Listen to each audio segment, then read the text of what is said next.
Got it. Thank you.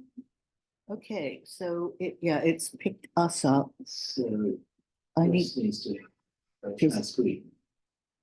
to go to. Now, should I pause it though for the moment? Sure, yes, I think that's Yeah. that looks promising. Okay, now there's something happening here though on this, because we're No, wait a minute, let's share screen. Then we should lose the actual. Let's,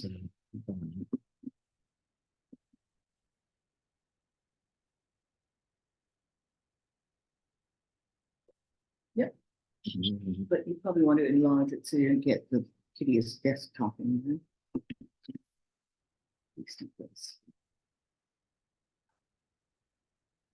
Come back a little. Interesting.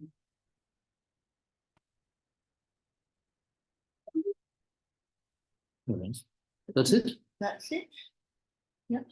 Okay, now the thing is, what is it recording when it sees you? Well, it's got me sideways there, It's got the sideways, so it should rather be. full face. It's probably better. I don't mind not being there at all. Well, let's see, what we need to get is you and whatever you're projecting, Well, I'll which just would be this. go to full screen again.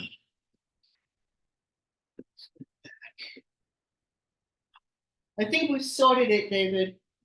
I think we sorted it because you have to connect it to the bloody Zoom thing. Right. So Is it what I said? Is it you discovered it on your laptop? Well, no, it's just we have to go into the Zoom thing. Right. I don't know if you're seeing. I don't appear to be on that, but honestly, I don't care.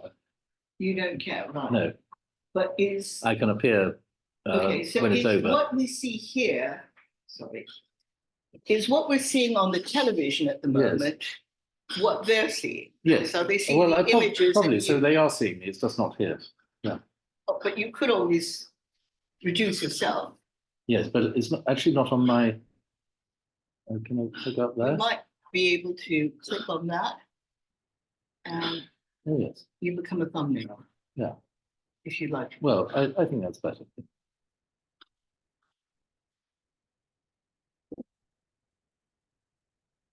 And bar, I'll put the bar up there. That should disappear.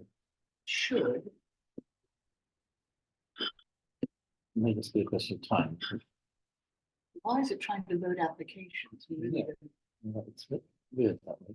This mouse goes all over the place. Okay, so this would be an arrow. Ooh. That's quite weird.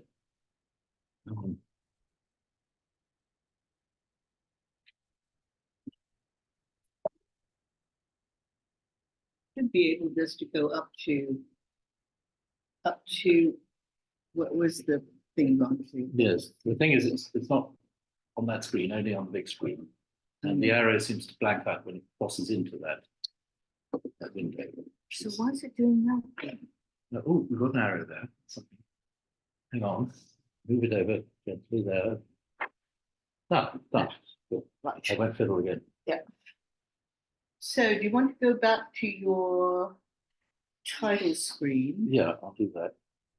I don't remember how you get rid of this thing? Where it says more, you could get or the three dots are. It gave me the apps the other time. Right. Oh. Let's see if I can just move it down.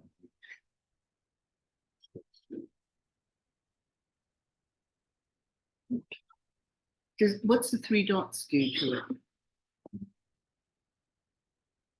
It seems to be running behind it. Damn thing, okay. Mhm. It's a bit annoying, maybe then. We don't want it to mute. No. Just want to pull it down. I guess that's probably about. Well, I think sometimes they just disappear once you begin. Yeah. So let's see. And yes, we'll go back. Michael's getting us a new one. This one's a little on You're right. the normal temperamental side. Let's just see. Well, I think I won't try and do too much fancy going forwards and backwards. So.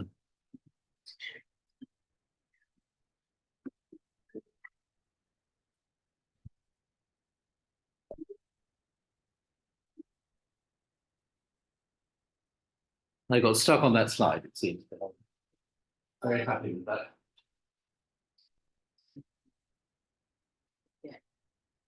Not yet.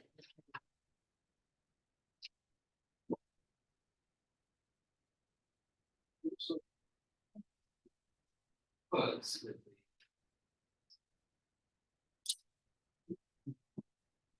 But would you like me to get you a piece of glass of water? yes, even a cup of tea as well. It's available. So here the the boiling.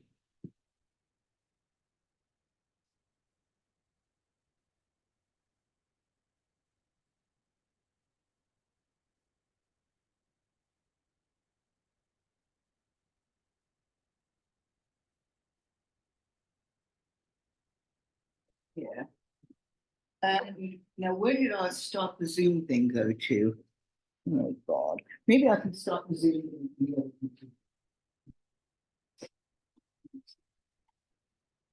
No, because this is the master one. So.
Hi.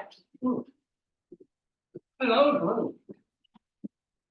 Well, it's like that. All right, what cameras mustn't knock them? These Small group, because Chris Howard couldn't come today. John Bond couldn't come today.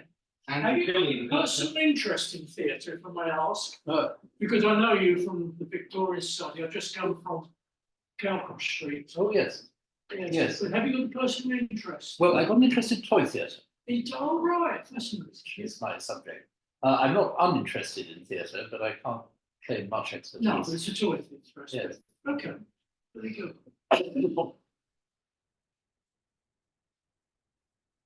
And I had a pair of glasses with me reading small print when I set out on this trip, and I cannot find Not what they are. help you there, I'm afraid.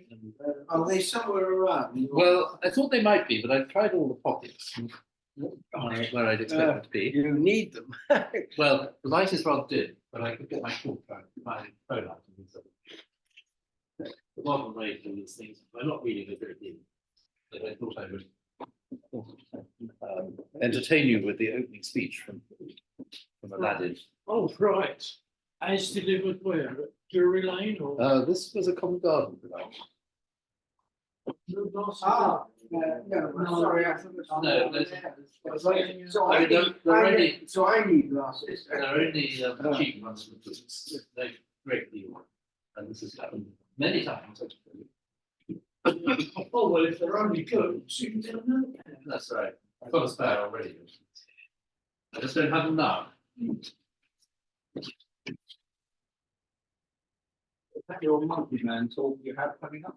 No, it was yesterday. Well, yesterday was that one book from there. I saw, Lovely. Soon, Good. Now, just try to find. Yeah, I bought the book on the monkey thing. oh, you have, you were selling them there.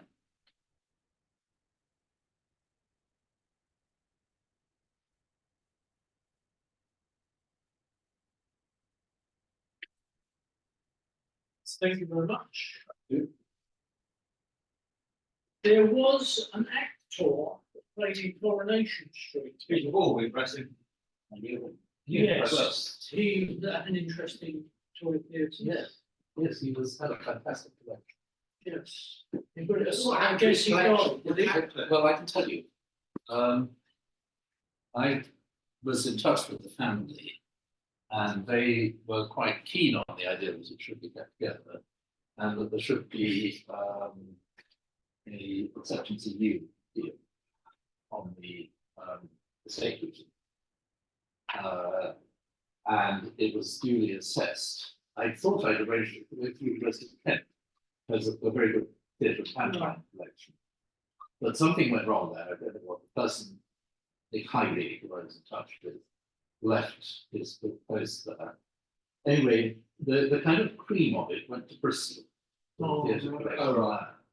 But it's not bad. And I haven't yet discovered exactly what did go.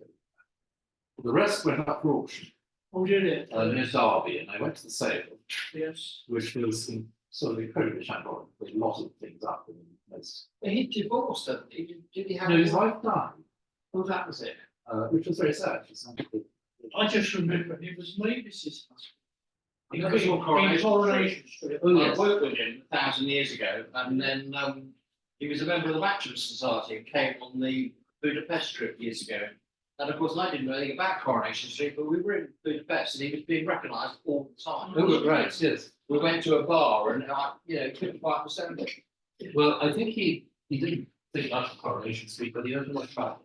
Yeah, that's the thing. I mean, And quite he was able keen to to buy buy. some very nice stuff. He got pushed out of it, didn't he? Yes, they killed him off. Yeah. I know he's quite cross about that. Yes. No, I find your view. Now, I'm a Croydon person, and I see Pollock's in Croydon. We are. University.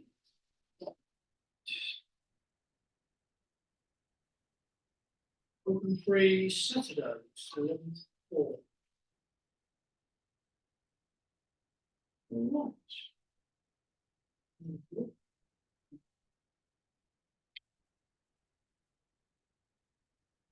Mhm. put the Peace Conference on the agenda. Yes. Yes, this was. We've known that an original Peace Robinson watercolour to the museum. It's the Haunted Stories. Right, yes. Well, they're doing an exhibition of, I think I don't have her name now, very interesting woman artist, suffragette, who started a toy company. Texas. It's already begun. And it all comes from collection one of those fanatical collections from Yeats and I. And he bought them in the 20th. And I'd already met him, and then he said, "Can you do a show of this?"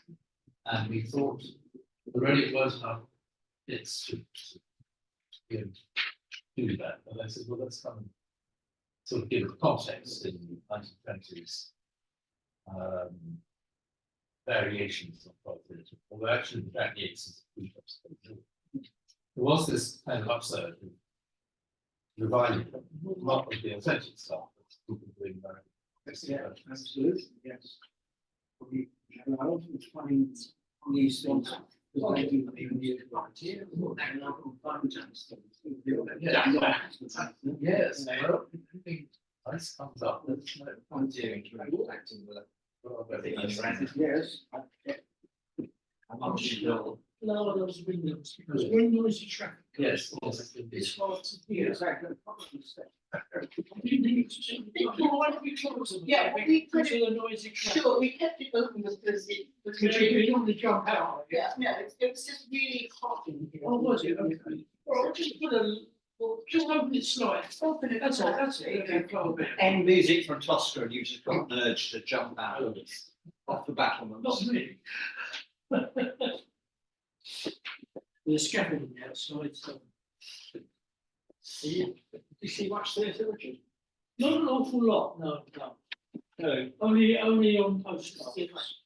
Oh, right, I was going And through theatre programming. I went to Hampstead on Monday for double feature, which is two-handers at the same time, one of which is Vincent Price and his director on Witchfinder General, and the other is Tippi Hendry with her director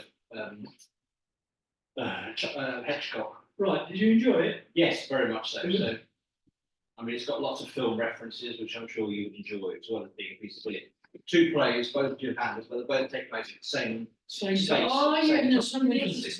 Let's have a cut in with it. Yeah, And it's. so one's having a meal in the kitchen and one's in the living room, and then they Yeah. never actually acknowledge the other actors, but they're there saying like parallel things about there's a painting by Turner on the wall. They have similar things to say. You know, the directors see something completely different in the picture. It's the actors, see something completely else. It's nice, it's very nice. Quite expensive to down there, so they must have ambitions for it to come in. But Hampstead. That's just. The embassy. No, No, not the, No. well, I know it was, yeah. I just want to get my bearings, you see, because for a minute, the everyman crash through one, that's the same one. But it wasn't. You need to anything at the embassy. no, Hampstead Theatre's been there for the last 10 years since they moved it. Somewhere else, just sheds. No, it's this cottage. Yes, yes. It's interesting. I had lunch in the Swiss. So you came here as a guest, or you as the arm member? I guess. Guest. Yeah. Guest. Well, there might be no flight. Oh, We did go to Hamlet. You do it alone in a month. I'm teaching. Yeah, my art English lit. Really No, right. Yeah. who's- No, right. So it was surrounded by all- I'd say. Yeah. Walk through the No, rough. absolutely. Yeah, 16 on that one. Yeah. Yes. Where'd you keep it? These two, What about you?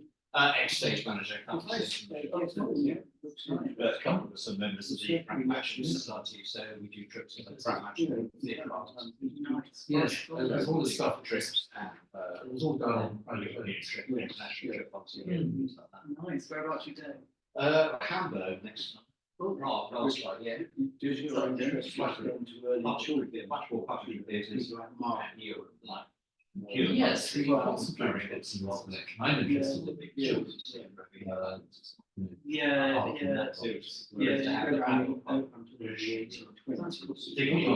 well, that's beautiful.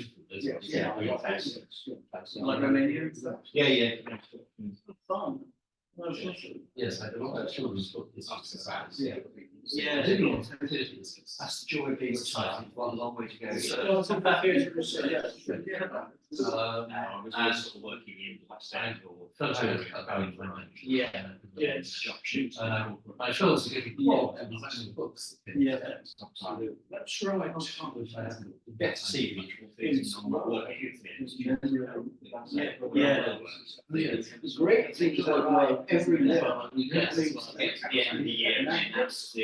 Yes. Let's keep going down the show of book called. Yeah. Yeah, yes, last bit of book, you're right, yes. Yeah, totally. Years, Yeah. and for the 20th Century Society. Yeah. For many years. So you see the Yeah. we No, 2 years. I have no, I've been so lazy. No, it's like, I just signed off. I have, yeah, I have away from my parents in Salisbury. Because, and also the past cemetery alone. Exactly, yes. Oh, is that was that Well, right? I last month in Cannes. Oh, was it? Big back on Fieldgood and Richard Burton. Keen that we should Right, write up okay. something. Yeah. Yeah. Salisbury does have some good land stuff. I think, You know. Well, there's some unpublished works. Oh, is that- Yeah, I was lovely, but everything was actually made, so there's one Yeah. thing that Oh, she not might there, like, yeah. which is still going through those sort of things. But there are some places. Yeah. Oh, yes, yes. There's something good to catch. Yeah, totally. Yeah. But most of them are key if you've ever struggled with Shakespeare or love Shakespeare. The combination between John Gilbert and Richard Burton, two very different people. Yeah. And he was brought back in to take Hamlet to direct Richard Burton's modern press. Well, yes, it's a revival. About 2 years ago. And I remember I think that's your. I think I just. I'm thinking about getting one of them. Why there is. Yeah. Sort of floundering for a while. Yeah. I don't know whether it was a joke or not, but I Yeah. heard it did come back and was so popular. Yeah. What's That it there was a about? waiting What's the list speech? for the waiting John list. Gilbert. Well, Yeah. it's Like, it feels. Yeah. Yeah. And you struggle with that quite a way in place in my where it clicks. Yeah. Actually, It's very it's successful. like the emotional moment suddenly comes Oh, alive. yeah. Two very, very different actors, but actually in text. Yeah. Oh, amazing. Yeah. So, Acting well received. yeah, I'm Yeah. guessing now, 10 to Yeah. 15 years ago, Yeah. one of your members And if you like organised, sci-fi, if you Sure. get Stranger Things, it's quite expensive. which I attended, It's Oh, Stranger Things. Yeah, it is. Yes, Very, yes. atmosphere. Yeah. Lot of But drinks. I heard at the time Young that kids in that the was 1960s, American. there was going to be a Yeah. film. That's what they. Yeah. Supposed to be before the TV series happened. But Yeah. It's got some good And visual effects. and And the rock rock was that big scared. Yeah. Yeah. That's cool. It's great fun. Yeah. No. with the town hall tour. Yeah. I'm seeing my friend Really came home to well, us. at 25. Town halls are really nice, But especially on Saturday. Yes. And we had to but work out yeah. shorts. In the Stranger Sort of 10 minutes slot between weddings. That's it, it's always tricky organised. Are they strange natural? Yeah, well, that's Well, what been unexpected. What's the thing at the moment? I'm seeing the Night show. I'm confused because of the. Might be that. It's in the smaller theatre, not the big one, you know, not the main flights of steps. national. Very bad. Of course, it's those Last time I saw something, it was quite cool. Yeah. It's quite interesting because Yeah. you get some sort of like quite eccentric, you know, sort of shows and stuff, like touring and things. I hope there are Yeah. people waiting downstairs because it I'm was. sure they'll come. You're right. Well, she put a notice up. Oh, she has now. Yes. She did just go down. Yeah. I've seen the Night She was asked. Yeah. Yeah, this is the football thing. That's Yeah, right. I mean, that was really good. Yeah, it is. I need Yeah. Champion of the. Well, of course, the way you're doing it, you've got an online audience. So there would be more out there than there are in Yeah. here. Yes, Yeah. yes, well, I got used to that. But they closed, so the wife was, when the young came in to see them for a training session, You know, it's quite Arsenal players. and Yeah. Chelsea players. Have this. Yeah, exactly. Get rid of the aggression. Yeah. So you just Yeah. actually go, Yes. Yeah. together as a team. Yeah.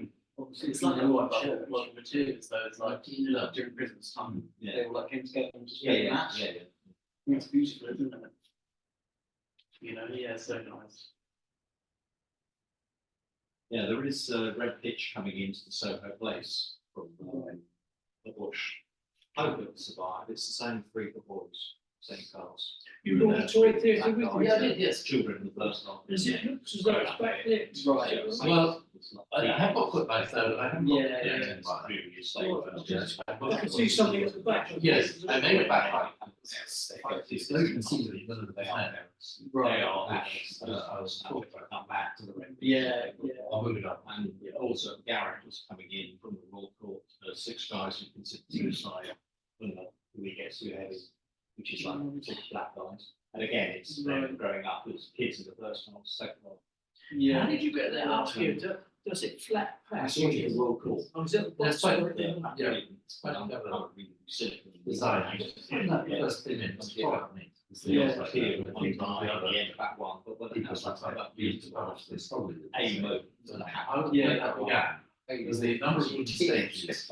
Yeah, All these blokes that I've never been, and they basically are. Yeah. Drive their eyes out. Yeah, yeah, it's Really great, really exciting. But apparently it's coming in again with different 6 guys, they couldn't get the same original cars back. But they were, I think it might be a problem, sort of saying homemade. I hope so. Mhm.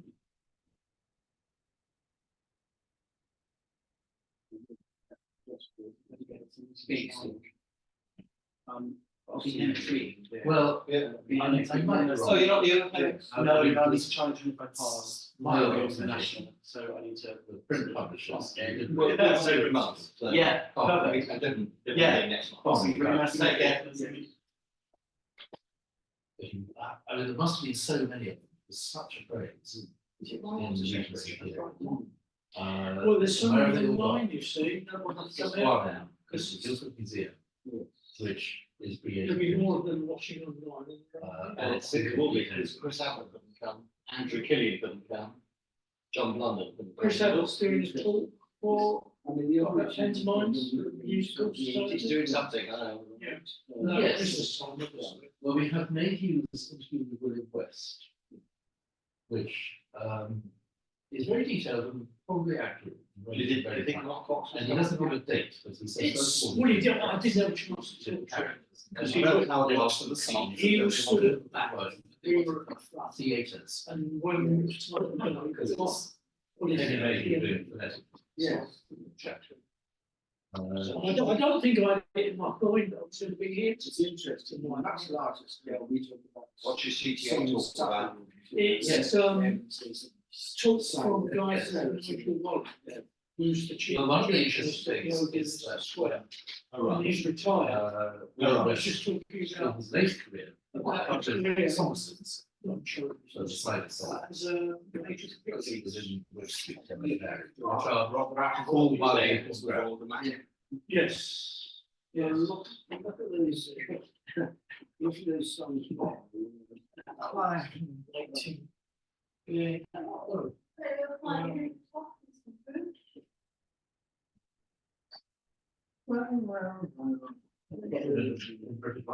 You can come sit with me. It's a good idea, but it's not always easy to see this. So are you up to date with the estimate? Folks see with all the technology. No, it's great. Use expression. Voice, which. But I did. Yeah, because it's difficult to see the traffic, they appear so irregular. I never know when to expect. Well, supposedly it's every 4 months. So what Right, about? Alan, shall I go, shall I open it now? Yes. Well, it faces on the back of the voice. And it's very nice contrast. You just moved in there then? Well, you got in there in November of Christmas season, and before you might have to go, but this is like this. at some point, somebody will come with real money. Pay for space, and there is somebody with serious interest to have a pie shop that. Often lines as well. David, thank you very much. So if we. Yeah, I've got. Is it as big as the old On premises my was? way. No. It's like It's- Alan. it's not basically- How we get back, I don't want to disturb this for you, but I'll need to start the meeting on this machine, Okay. which will mean, Larry, I think was- did it. right, but I mean, I need to get out of this, is what I'm saying. Escape. Yeah. This way. No, It's a bit sullen, this machine. just a bit sullen. Michael Burden is going to get us another one. Verifying Microsoft Outlook. Oh. I think that's never seen. It was never seen again. No. Okay, Never like that, Star Trek always works first time. It's a spinning beach ball of the death. spinning beach ball of death, yes. It's a bit of blue screen of doom. No, we need to get another one. I don't know what's happening here with this. Oh, okay, so we're back here now. Now, Want to go to the Zoom? I want to go to the Zoom. There you have it. There we have it, and I think we have got people entering the meeting room. And we're going to admit Oh, Fox is on. all these folks. Oh, it's quite beautiful stuff.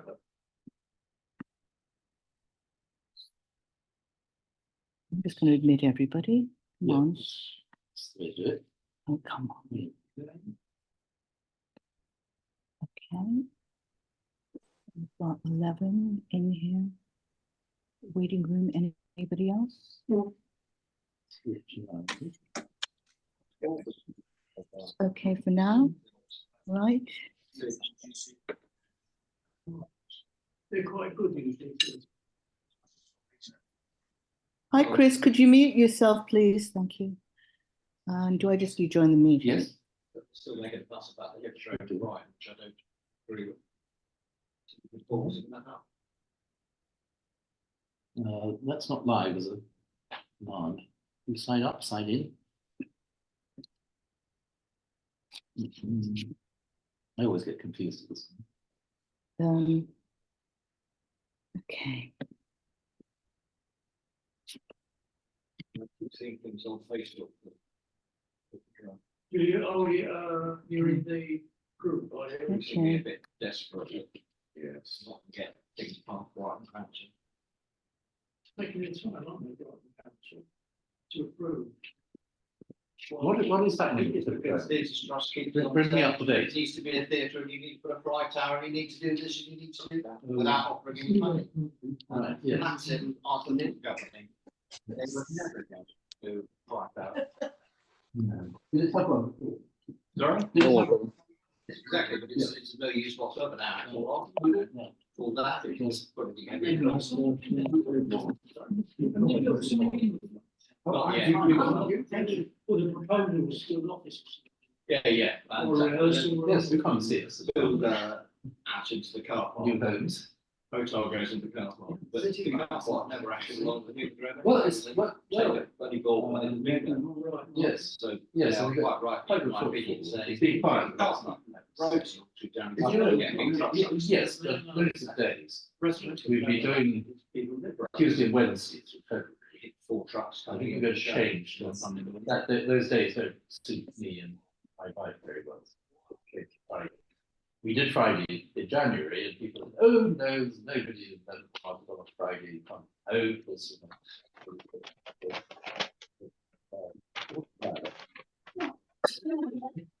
And a lot of people who come are either the tourists just passing through, or interesting people like yourselves who seek us out. Do you have a shop? Yes, you'll see a photo of it later. It's on a corner. It's beautiful. So what's happened to Scones? Well, it's still there. Still belonging to Lady Fordry. There's nothing in it, so far as I know.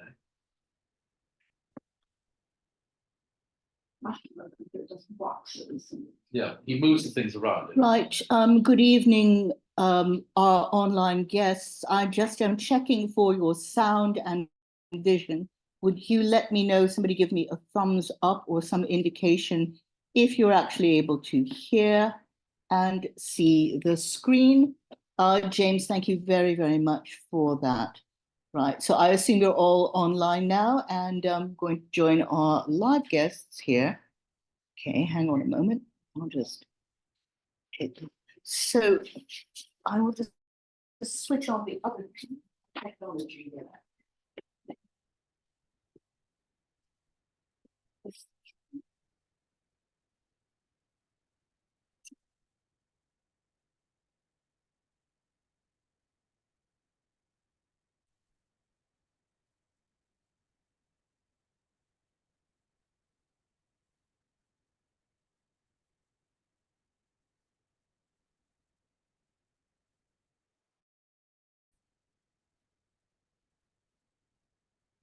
You know what, back to round. Yeah, that'll be fine. You Well, no, I'll go to full you screen. want to go full screen? Yeah, I think so.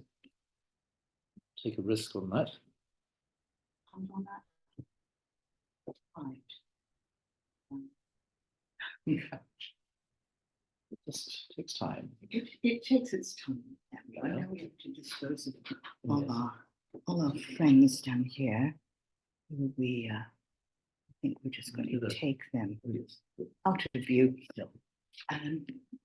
Right, okay, very, very, very good evening, all of you, our Society for Theatre Research guests. I'm very pleased to be introducing a very distinguished speaker tonight, scholar, researcher, writer on 20th century architecture, and the author of more than 20 books on design, architecture, and architectural conservation. So, Professor Alan Powers, also Master of the Art Workers Guild, and an honorary fellow of the Royal Institute of British Architecture in recognition of his standing as one of the preeminent experts in the history of 20th century architecture. But in addition to this, you've also had a very distinguished career as an exhibition curator for the Royal Academy, the Design Museum, Kettle's Yard, the Imperial War Museum, and were professor of architecture and cultural history at the University of Greenwich. However, what you're going to share with us tonight is perhaps another kind of architecture, we could say, toy theatres. We'll decide. Thank you. Thank you very much. So,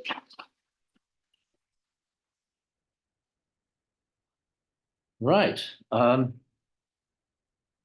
61 years ago and a couple of weeks was my 8th birthday. And for my birthday, I got a toy theatre. Cardboard cutout, exactly like this one here. Pollock's Victoria Theatre. I'm sorry for those of you on Zoom, you can't see it, but it's a very good design. It wasn't the first iteration of this, but I made it up. And it came with the play of Aladdin, and Aladdin I performed to my long-suffering family who didn't know what they were in for, because this was the first of many. And so my life in toy theatre began with Abenazar's opening speech, which is taken almost literally in this reduced script from the, turn my torch on to get better light, from the script of the Covent Garden production of, I think, 1813, or thereabouts. Which also provided the imagery for the costumes and the scenery, although these come from a later version of that, more of that later. So enter Abenazar, plate 1. Abenazar. This hour is the crisis of my fate.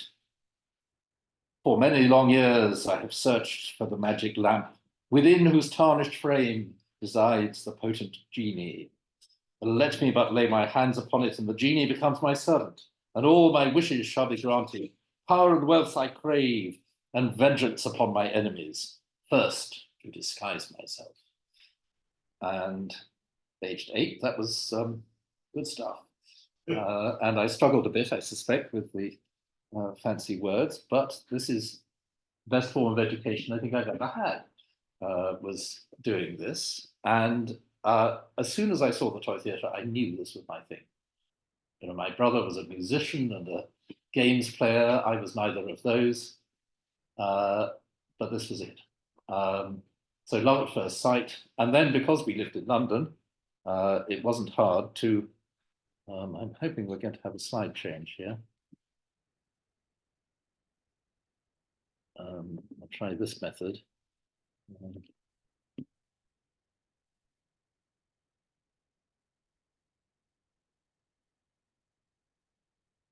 Here we are. It wasn't hard to go down to Covent Garden, Monmouth Street, then quite slummy, and under planning blight for the Covent Garden rebuilding scheme, where this lady, Marguerite Fawdry, in 1955, year of my birth, had rented the top floor in order to do something with her impulsive purchase of the effects of the bankrupt Benjamin Pollock's Limited, which was a company set up after the war in possession of everything that had come out of Benjamin Pollock's shop in Hoxton, of which more later.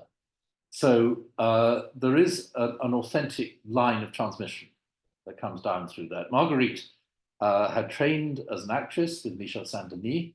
I don't think she was ever professionally on stage, but she joined the BBC during the war, and was half French. So she did things in the French service at the BBC, met a lot of very interesting free French exiles in London during the war, including the film actor, collector, and director Jacques Brunius, who very early on offered his collection of zoetropes, praxinoscopes, and such like things, and a wonderful polyphon playing discs, which we still have. Because she realized the toy theatre business had gone bankrupt once already, it probably couldn't sustain itself, and you needed an added attraction and a context for people to understand it. The Victorian period was newly fashionable, so Victorian toys, Victorian childhood became the focus of the museum. And over the, I'm trying to think how many years, it's about 40 years during which she directed the museum, she became a considerable expert in a number of aspects of toy theatre. Not toy theatre, toy history. The theatres maybe at that time slightly sort of fell to the side, but she held her faith with them. She was very pleased when boys in particular became Pollock boys, who would turn up at weekends and other times and do her bidding and put on shows. And I was a Pollock boy. There was the time when she said to my parents, oh, Alan could come in the school holidays and do a day's work here and sort out some stuff in the basement for me. And we'll give him lunch and send him home with a little brown paper bag of something in it. That was terribly exciting. So there I was in swinging London. I remember these butterflies on the shop window, probably circa 1968. There are very few photographs, actually. There's Marguerite in one of the display rooms with theatres kind of let into false walls. I find it difficult to remember. It was very mysterious. And they were display cases like fish tanks, which made these toys look very surreal. And actually, I don't know how correct I'd be in this, but Jacques Brunius was a member of the French surrealist group, Acéphale, in Paris before the war. So there's every reason why that sort of fed into her view of things.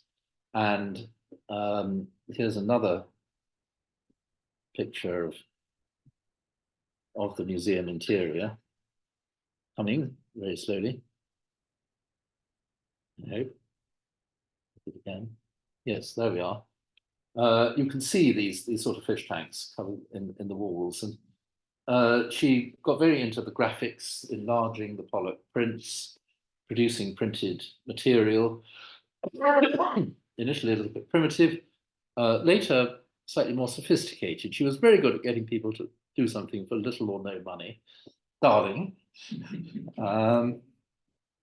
we need somebody to paint this. Will you come and do it? Go up the ladder. Nobody else will do it. Design this leaflet for me, whatever. And I was captivated. She was an exciting person to be around. She was very funny about lots of things, really.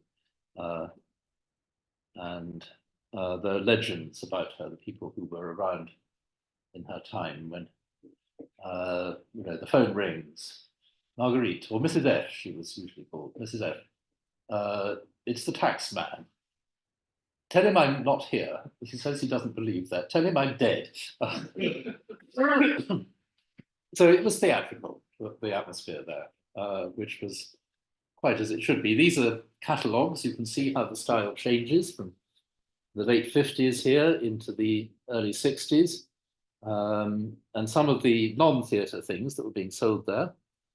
John Gould was a toy maker who specialized in boats, but also made a lot of display cases that we still have. I've got one of these Crookes radiometers, you know those? If sunlight shines on it, the vanes go round in a vacuum. And I don't think I got any of those other things, but she was a very perceptive kind of retailer. She found things in different places, including famously, yes, here we are, the Dutch dolls, the wooden peg dolls. Somehow or other, she managed to find a barn full of these in the Tyrol, and they were all in brown paper packets tied up with string and had been meant to be shipped before the First World War, had been forgotten. So she bought the whole lot and went out pretty well every summer to bring more of them back again. But there is my introduction to toy theatres. I would take these catalogues to bed with me and just pore over them, and the prices all in shillings. And,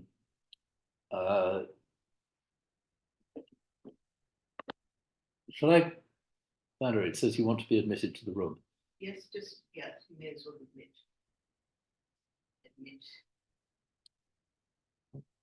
I don't think I've done it. Change the slide instead, which is no. We'll go back. Is it important to admit you? It is not important to me. Right. Well, I thought it wasn't. That's what we want. So I'm going to take you back on a rather kind of random wandering journey of aspects of toy theatre now, which reflect on aspects of my life in toy theatre, because it has been, with its ups and downs, a very continuous thing. This is a very nice theatre, and particularly nice because it came in a wooden box with a letter from Benjamin Pollock's daughter,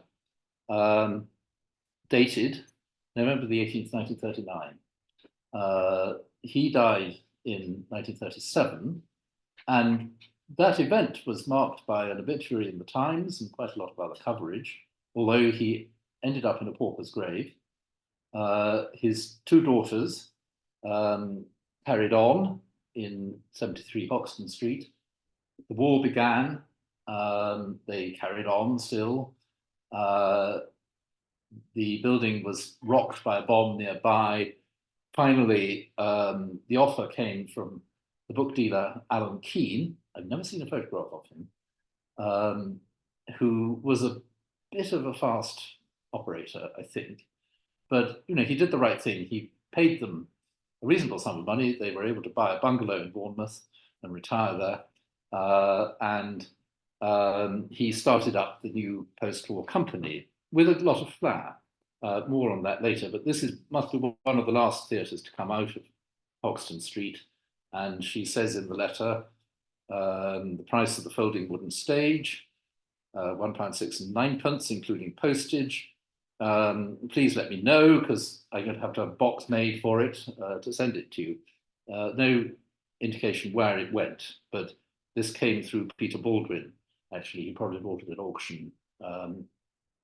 Toy theatre enthusiast, actor on Coronation Street, the man who took over the Pollock shop in Covent Garden, which Marguerite Fawdry had started. And we used this as a model to make some copies in plywood, of which this is one. It has an extraordinarily long footlight slot. I've never seen one as long as that, and I don't know why it's there. And I'm sorry, I meant to bring an early soldered tin footlight, which was the only form of lighting there was, pre-electric, for toy theatres. And I mean, rather like the real stage, almost everything was from the footlights, which in fact, when you light a play that way electrically, works very well. So you have the proscenium. This is called Reddington's Neptune, proscenium. And we don't know when this plate was engraved. We still have the plate, probably in the 1850s. John Reddington was Benjamin Pollock's father-in-law, who had his own independent business, acted as agent for J.K. Green, who was a very prolific publisher but never had a shop. And then he started issuing his own designs, which have a sort of Victorian vigor, which I particularly like. So by the 1850s, the whole toy theatre trade is getting a little bit wobbly. Its glory days were in the Regency, when it was quite a sort of upper middle class product, going into good homes, with a lot of publishers in the business in London, often parroting each other's imagery and plays. Every published play is based on something in the live theatre, without exception. And that's what gives it its distinction, I think. We can be fairly sure the costumes and the scenery are something like what people saw. Obviously, they're simplified both in drawing and colouring for the print production methods. But there we have The Maid and the Magpie, taken from Rossini's La Gazzaladra. A number of them are taken from operas. Der Freischütz by Weber was done for toy theatre. The toy theatre version of Cinderella is based on the Rossini, and the Daughter of the Regiment from Donizetti. But this is, they come, the earlier ones, from the period of theatre licenses when melodrama rose because you weren't allowed to do plain spoken words. You all know that, of course. And it's a slight shame, I think, that it can be done. If you've got a very good pianist who can improvise, you can get the melodrama sort of background effects, very like film music. I've never had that good fortune, but so much of the dialogue obviously requires that, that one would like to do it.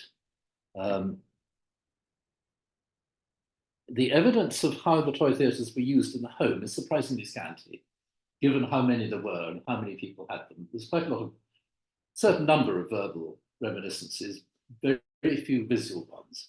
This is, I think, the earliest, 1829, which is part of a sort of anthology, and it's very charming.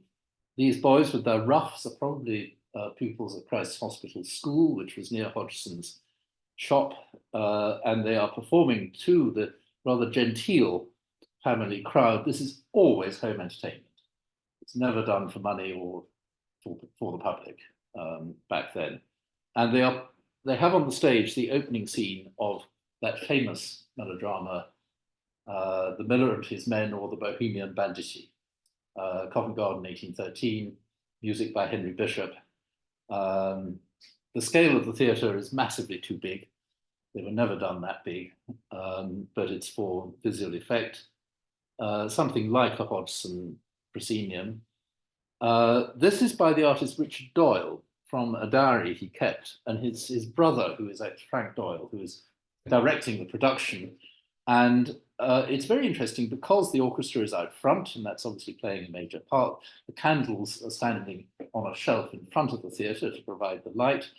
There's an audience of girls and the dog who've come in, and in Doyle's diary, which this comes from, he has an account of a little thing called, I don't know what the name is, he's called Garbett or something, a small child from the street who just wanders in through the front door.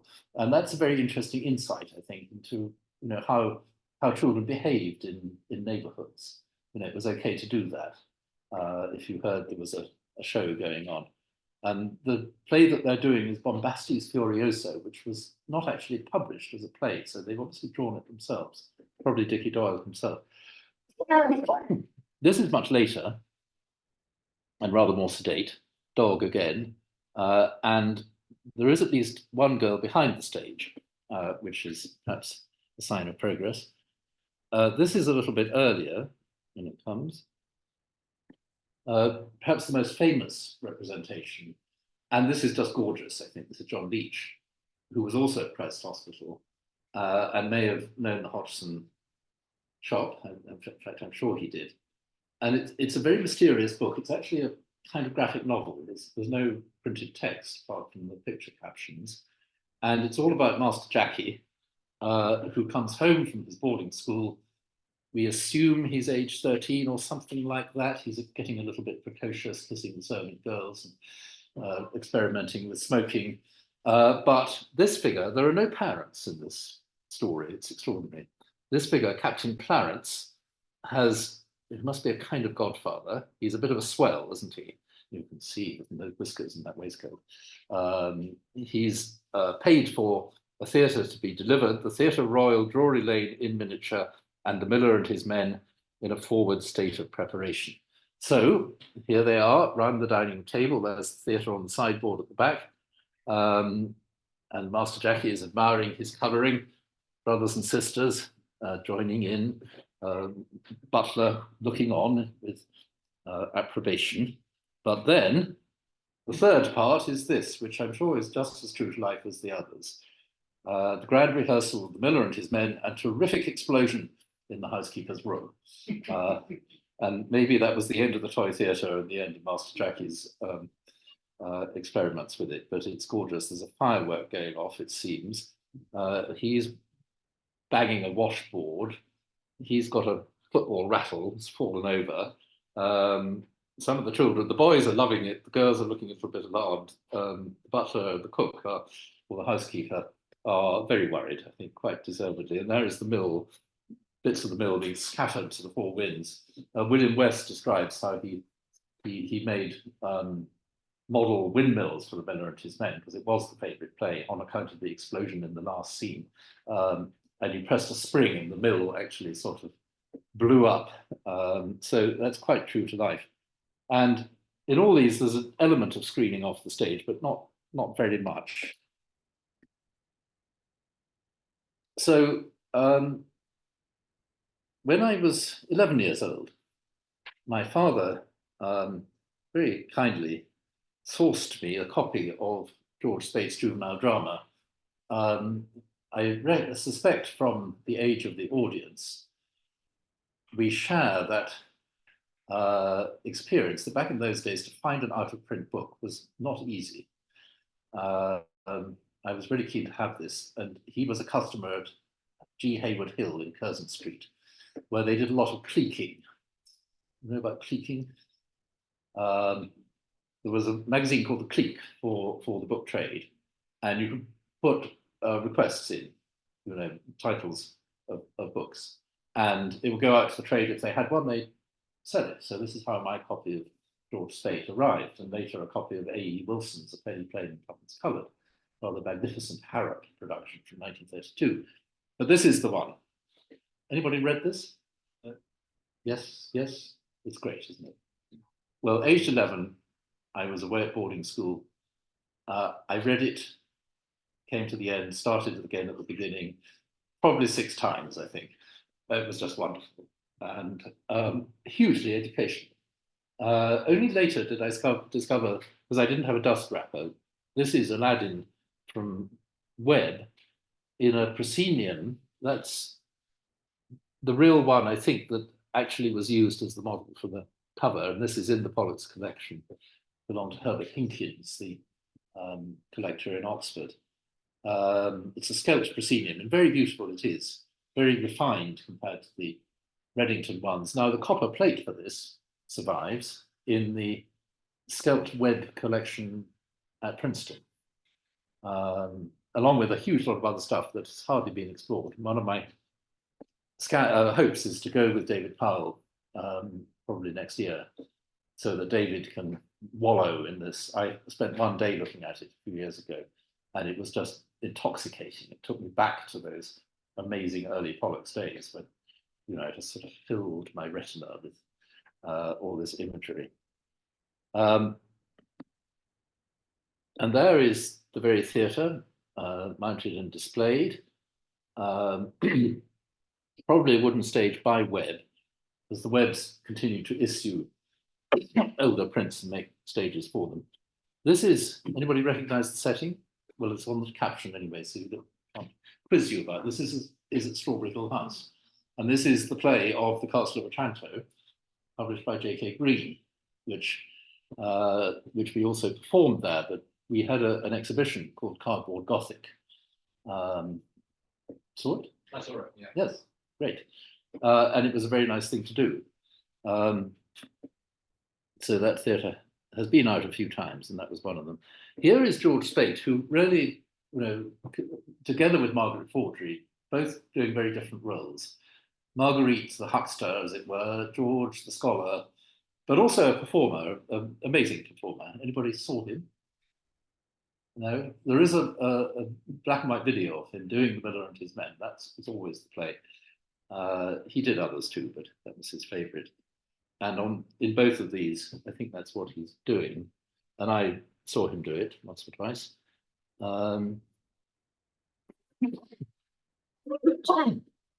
So before he died, we were able to do an exhibition about him at Pollock's, which was nice. I'd like to repeat his dates, as those seem to be covered up by the image. 1914 to 2006. He had a long life and a very productive one. Well, we've moved on here. There is this huge body of historic material, and Marguerite very cleverly contacted a man as eccentric as anybody in the history of toy theatre, who called himself George Skelt and lived in Jersey, and as a hobby more than anything else, printed sets of toy theatre sheets at a printer's in Southampton, but had no sales outlets for them. And she, after he died, she bought his whole stock, and that was actually very helpful for the Pollock shop to have stuff. She was very cautious with money. She wouldn't splash out on very much new printing. Although later on she did The Siege of Troy by Hodgson. She reprinted at the behest of Barry Clark, very long-serving Pollock's boy and man. And I remember her saying, well, you had to be mad to print The Siege of Troy, with a certain degree of self-satisfaction. But early on, you can see London, published by M. Fawdry for Benjamin Pollock Limited, 44 Monmouth Street. She commissioned 2 plays, thinking that modern children are interested in space and the Wild West. So this is the play about space. It's very funny. It's very good to perform in rhyming couplets by a writer called Reginald Reynolds.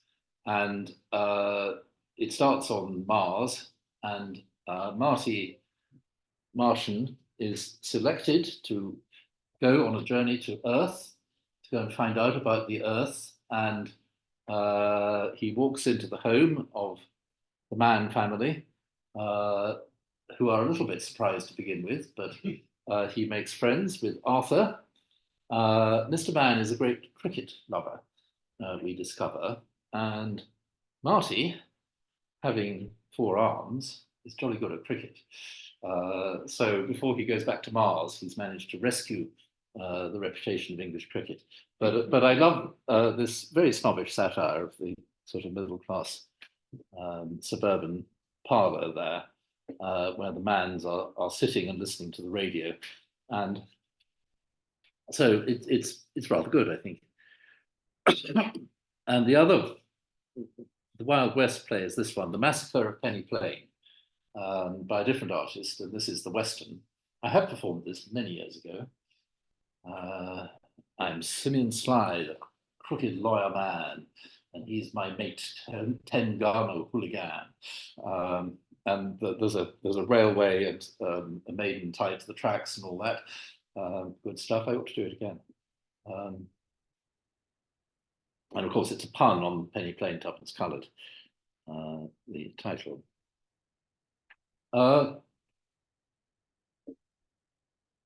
So I'm dotting about here, but the aura of Troy Theatre was, nobody captured it as well as Robert Louis Stevenson. And this is one of the many quotable passages from his essay, A Penny Plain and Tuppence Coloured, in the Magazine of Art. We reprinted that recently with copious annotations by David Powell, with the original pages in the middle, because when it was collected in a book of essays by Stevenson, it was cut and the pictures were taken out. So this is the authentic original text. And I'd love to find an actor who could really do Stevenson, whatever his Edinburgh voice might have been like, to do a reading of this online. The stands I fancy to this day, but now have fallen, a certain stationer's shop at a corner of a wide thoroughfare that joins the city of my childhood with the sea. When, upon any Saturday, we made a party to behold ships, we passed that corner, and since in those days I loved a ship as a man loves Burgundy or daybreak, what a wonderful pairing that is. This of itself had been enough to hallow it, but there was more than that. In the Leaf Walk window, all the year round, sorry, word missing there stood displayed a theatre in working order with a forest set, a combat, and a few robbers carousing in the sides. And below and about, dearer tenfold to me, the plays themselves, those budgets of romance lay tumbled upon my love. And so on. It's wonderful the way he evokes. It's the anticipation. And I remember this so well too. You know, you find the image, you've never seen this before. Wonderful. He goes on to describe how, you know, you take it home, you colour it in, it's never quite good enough. You cut it out, that's very tiresome. And he says something about the long drawn out disappointment of the actual performance. But that was his fault. He obviously wasn't very good at it. And he wrote this, interestingly, when he had a stepson, Lloyd Osborne, and was trying to get him interested in it in the 1880s, when the whole thing was a long way back in the past. But among the interesting things was that he came to London to research this article. He took it quite seriously, and he visited the two publishers he could find, who were William Webb and Benjamin Pollock. And Mr. Webb was a bit crotchety, and so he's actually rather kind of dismissive of Webb. But he ends the piece by saying, if you love art, folly, or the bright eyes of children, speed to Pollock's or to Clark's of Garrick Street. In Pollock's list of publications, I perceive a pair of my ancient aspirations, Wreck Ashore and 16-string Jack. And I cherish the belief that when these shall see once more the light of day, B. Pollock will remember this apologist. But indeed, I have a dream at times that is not all a dream. I seem to myself to wander in a ghostly street, EW, I think, the postal district, close below the Fool's Cap, St. Paul's, and yet within easy hearing of the echo of the Abbey Bridge. There, in a dim shop, low in the roof, and smelling strong of glue and footlights, I find myself in quaking treaty with the great Skelt himself, the aboriginal, all dusty from the tomb. I buy, and with what a choking heart, I buy them all but the pantomimes. I pay my mental money and go forth, and lo, the packets are but dust. There we are. Imagination, it's all in the mind. So I'm now taking on a little sort of cultural tour of the impact of toy theatre beyond Stevenson.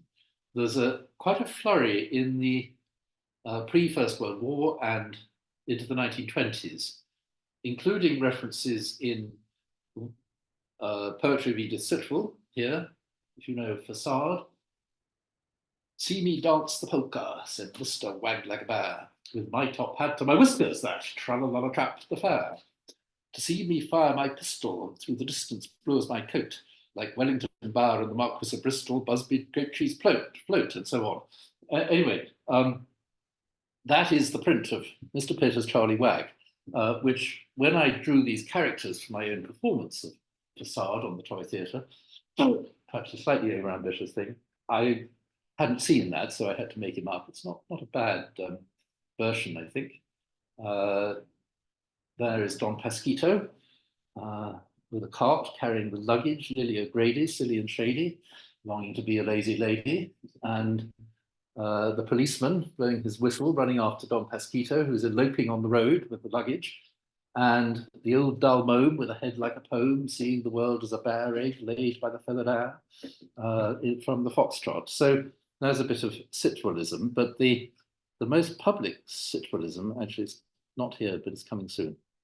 My own attempts to draw toy theatres, I think my skills advanced a little bit. Oh no, we've gone far too many ahead. Back.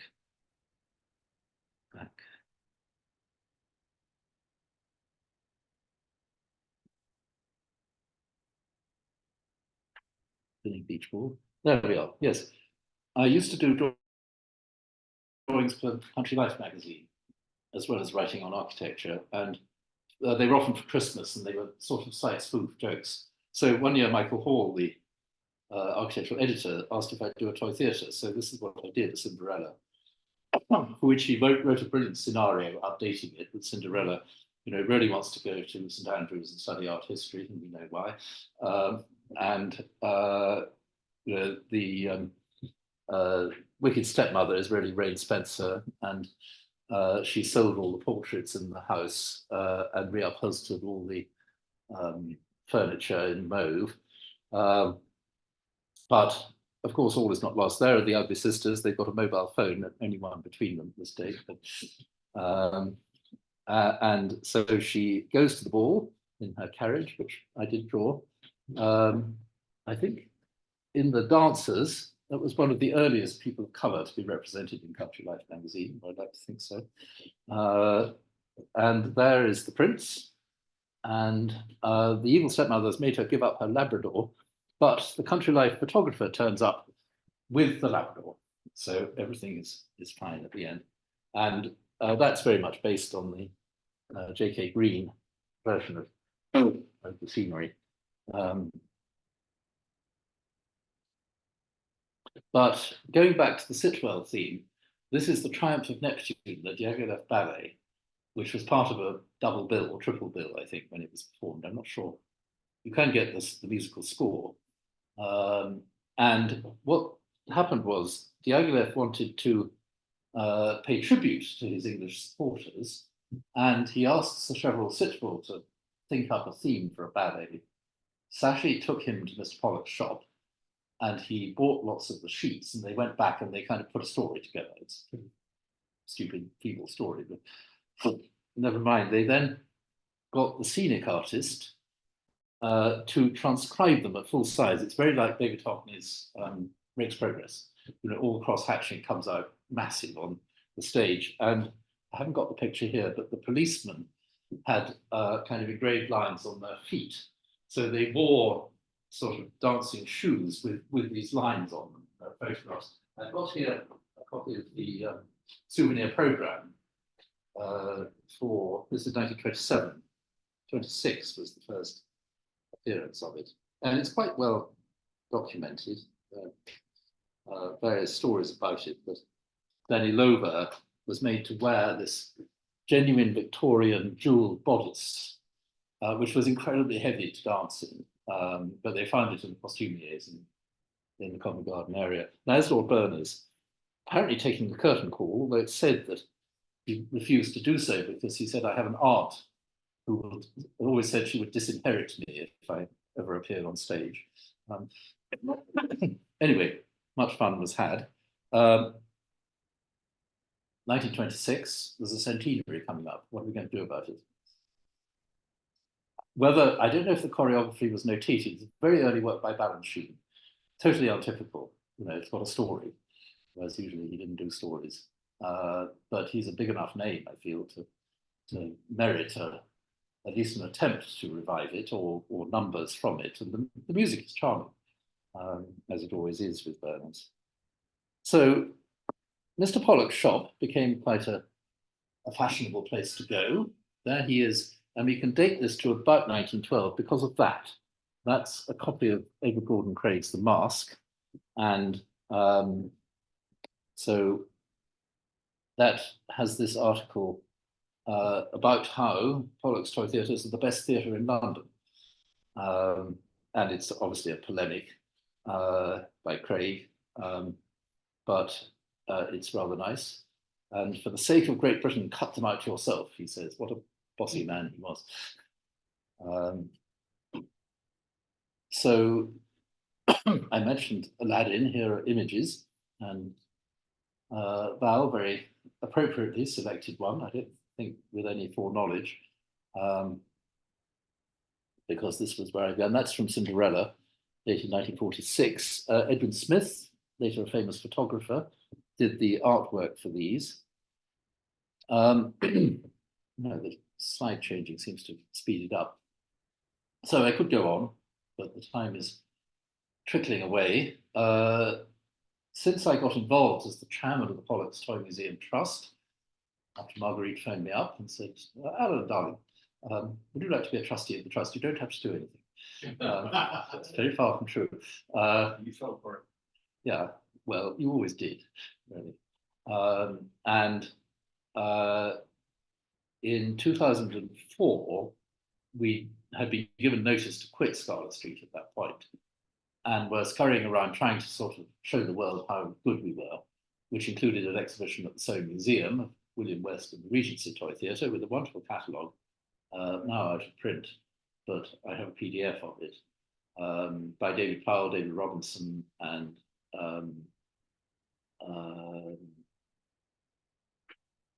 yeah, I think it was actually just those two. And then in 2006, we did an exhibition at St. Bride Library of printing the Toy Theatre, catalogued by David Powell, Jan Piggott, and Horatio Blood, which we have stock of, and I've only bought one here, but if you don't have one and like the sound of it, do please get in touch. You can buy it on Amazon, in fact.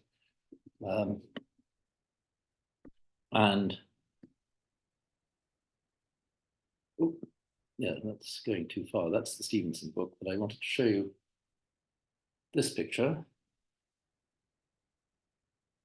Not as biddable as it was. Oh, there we are. There's our performance team a few years back. I was in touch with David Beavers there, who was the director of the Brighton Pavilion, who didn't seem to know about Toy Theatre. I thought he might be helpful because I knew him. And I said, well, why don't we come and perform Aladdin in the pavilion? And we did. This is the full-length version. And he was thrilled. He did it for the friends of the pavilion in the Red Drawing Room. And there is Sarah Peasgood, who makes her own Toy Theatre plays. David Powell, great historian, but also a very good performer. And me with the big theatre, the Reddington New and Improved. There is the opening scene of the full version of Abanazar casting spells with his slave, his dumb slave, because he's played by Grimaldi, who could only do a non-speaking part. So they had to write in a whole subplot about him having his tongue ripped out. Here's the Stevenson book that we have gone on to do, and we hope to do many more, because I feel this is a neglected subject. The history has to be keep on being revived. Up to the present, then, we had to leave Scarlet Street at the beginning of last year because there were issues we couldn't resolve around staying in the building. Collection was in many ways at risk. And so we took it away, put it in store, and then towards the end of last year, got these two pop-ups. First of all, in Leadenhall Market, where I thought I had an exterior scene, but it's on a very nice corner position opposite by the back of the Lloyd's building. It's so easy to get things like textiles printed now. You just press a button online and they come in a parcel. So it's a nice shop. It had previously been a jeweler's and has all these wonderful display cases with lighting. So we absolutely fell on our feet there. And we are still there. Look at our website for the opening days. In coming week, we're going to be there on Tuesday and Wednesday, 11 till 4. In March, I think we'll change the dates. And also here in Croydon, sorry, that's a bit out of focus, but it's an unlikely position in the Whitgift Shopping Centre. But it's been going very well. We got 200 people through the door in one day a couple of times, and never less than 100. And we're doing shows there. We've got bits of the collection on show. We did Chinese New Year workshops. And it shows that, you know, while Scarlet Street was lovely, it had its limitations. And I think we can, in different premises, conceive things differently. So that is the end. Thank you for your attention.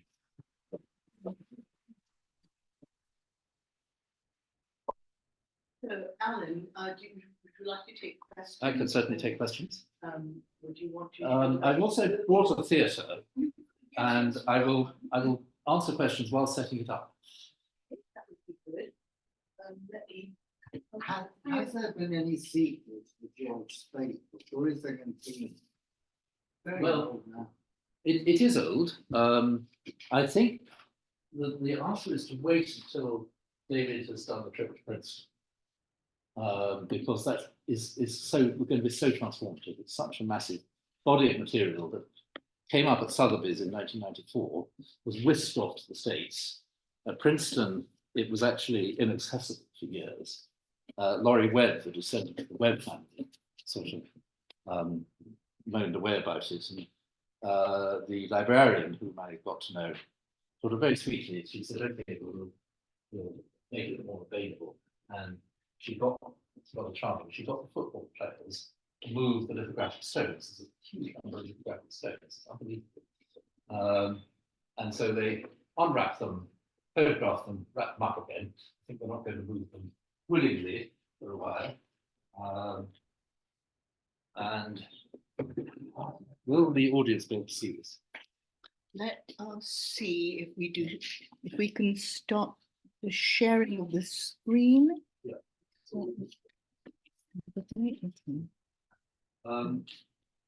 So yes, it's a good question, and we do need that. I'd like a more popular, approachable version as well. And there is a question of how much you go outside Britain, because there are 20 traditions in Germany, particularly Denmark, Spain, and other European and some American ones too. And in the blurb, there's a mention of the collection in Derby, which has recently been beautifully represented there. A local architect called Frank Bradley gave his toy theatre collection quite a long time ago, and it was in cases at the top of this Council Museum in a private house, a Georgian house. Well, it's quite nice, but it's been given a beautiful sort of refurbishment and called the Tiny World of Toy Theatre. And there's a very enthusiastic group around it. So that's good. And that's got a lot more European material than we have, and a lot of it in very good condition. So that needs to be factored in. But there we are. I put on the back light. I cut this scene out. Anybody Could you here? move a little to your right? Thanks, we don't get the microphone in the shot then. All right. What I did, I mean, they could have done this back in the day, but I reversed the scene, printed it in black and white, and then used this as a template for cutting out the cardboard so that you get the accurate backlit areas. William West, in his Mayhew interview, says that some of the boys likes it from the back, which makes a very pretty effect, he says. Some of them greases it with butter, but I can't have bad butter, I prefer varnish. So I have neither butter nor varnish. But this is the concluding scene of this extremely complicated play. I could read you some of the dialogue. You should imagine there's a scene of the mill unexploded there, which is then pulled up to get this sort of reveal. Right. For those of you who are online, we're actually unable to get this image up for you. We are actually recording, so that hopefully on the recording, you should be able to see this. Right, well, we can take a photo of it. We could take a photo of it anyway. Okay, so this is from William Webb's script, which is much more detailed, but in fact impossible to perform. It's asking for things that you can't actually do, because it's taken from the full theatre. Isaac Pocock is the author. So, a near view of the mill, standing on tilting ground, surrounded by a ravine, the ground piece out of set pieces to be placed across the stage a sufficient distance apart, so that the drawbridge out of set pieces may just reach from one to the other. I haven't got the drawbridge here. The drawbridge to be fastened to background piece so that it may be drawn up. One of the things about toy theatre, as I'm sure you realise, is you can't really move from front to back. You can only move from side to side, and this has required a lot of front to back, which is impossible. So it describes the setting of the scene. Enter Ravina, appropriately named, in the ravine. She's the gangster's mole. Rindolph is the evil brigand, bandito, posing as a member and ravaging the countryside behind front ground piece. Ravina, all is ready. From this spot, I can perceive Lafayette's signal. Ah, Wolf, that's Rindolph's code name, because she's taken revenge on this man, jilted her, for the young Claudine, daughter of the previous miller. You're following me. Enter Rindolph with pistols, right hand, plate 7, crosses drawbridge to behind background piece, now pull drawbridge up. So he's barricading himself in to his window with arms. It's a stakeout. Rindolph, ha ha! You strive in vain. I have sworn never to descend from this spot alive, unless with liberty. Carl, who is the comic servant of Count Freiberg, says, cowardly rascal, you shall have liberty to descend from it, to ascend from it. We'll send every rascal of you flying into the air on the sails of your own mill. Rindolph calling, Golots, Golots, I say. Enter Freiberg, he's the count. Kelmar, the father, soldiers. Freiberg, wretch, your escape is now impossible, surrender. Rindolph, never. The brave band within the mill already double your number. Golots, like Lothair, disguised in Golots' cloak. Rindolph, quick, let my bride appear. Exit Lothair, enter Ravina with torch, as you see her there, behind front ground plane. Ravina, she is here, what would you?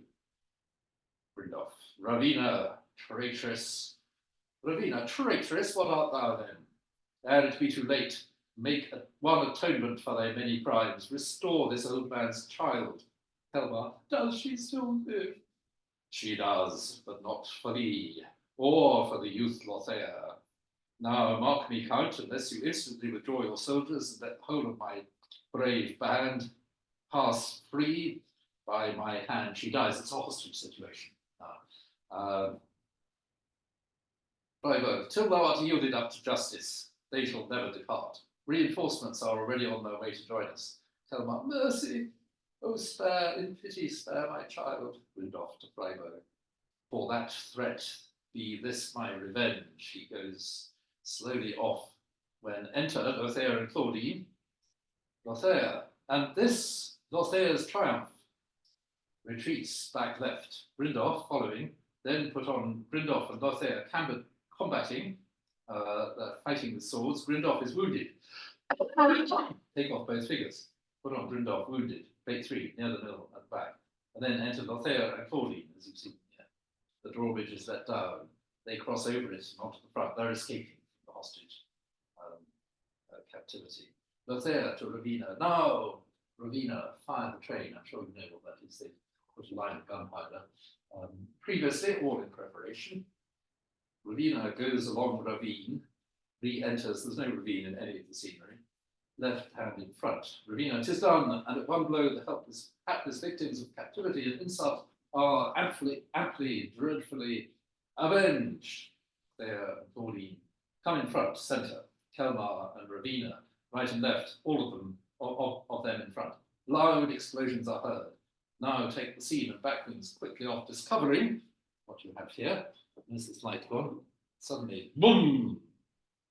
Explosion of the mill and total destruction of the robber band. Explosion wing was number 29. Each should be placed behind the back wings, 10th scene, so as to show when the others are taken away. Red fire to burn at sides and up ravine through top. Picture as curtain falls. I think it's impossible to perform all that. I mean, George tried. I'll have to look at that film to see if I can manage to. It's far too much going on. And it's very complicated to follow at best of times. But that was the favourite play. Lovely. Do you, I'm just wondering, for those who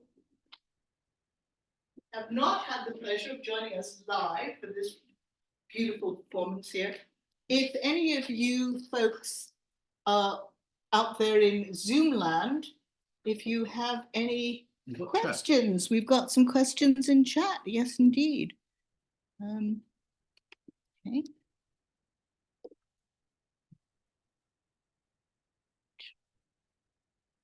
Yes, so somebody who can't hear. Okay. Scroll down. Scroll down. Actually, in the lower window. Lower window. Yep. You can watch it on the screen. Mhm. Or if you want, you can unmute yourselves. It's just somebody. Several people left, I think, because they couldn't hear. Yes, well. So sorry about that. Okay. We can't hear them. We can't hear you either, but for those of you who are still there, we'd just like to thank you all very much for joining us tonight, and also to thank you, our live audience. If the sense of the past in our presence appeals to you, the Society, along with the London Academy of Music and Dramatic Arts, aka LAMDA, on May 11th, we'll be doing a study day called The Past in Our Presence, Popular Entertainments. And it will be looking at entertainments not dissimilar to things like toy theaters, for example, circus, gender impersonation, and also those things that entertained young and old, but didn't necessarily sit in theaters like the Adelphi or the Royal Court or the Royal Opera House. So do look out for that on our website. Our next talk will be on March 21st, that's a Wednesday. And Director Karen Tomlin will be talking about her PhD research on Black women directors in the UK. But thank you very, very much, Alan, for your wonderful presentation. And for all of you up there in Zoom country, thank you for joining us tonight. Excellent.